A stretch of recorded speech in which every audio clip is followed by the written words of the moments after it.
કોઈ મહિલા હતા, બેન હતા, એનું કોઈ પોલીસને જાણ કરી? હા, એમણે ખબર પોલીસને જાણ કરીએ છીએ.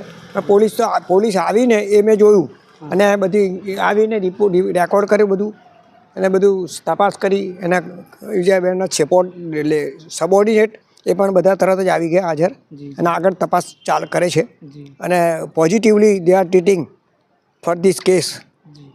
મેં આ બીજી વખત આવો અનુભવ કર્યો કે કંઈ કિસ્સો બન્યો હોય તો સમાજમાં તો પોલીસની વાન આવે એની જોડે તરત જ એમનું સ્ટાફ અને બધા આવે છે અને કેસ સક્સેસ બી જાય છે મોટાભાગના. કે પોલીસની તપાસમાં પેલો પકડાય બી છે. એ બધું એ બી પેપરમાં રોજ વાંચીએ છીએ અવારનવાર કાયમ જ. હા, અમે એવું છે કે આ તમારી જે પ્રયત્ન છે, મહેનત, એ બી સફળ થશે અને આ ગઠિયો ચેન સ્નેચિંગ વાળો બી પકડાશે એવી અમને ખાતરી છે. કારણ કે કાયમ પેપરમાં પોઝિટિવ કેસીસ વાંચીએ છીએ કે આટલા કેસ હતા એમાં આટલા સફળ થયા. એ પ્રમાણે તમારો બી સફળ થાય એવી ભગવાનને પ્રાર્થના અમારી.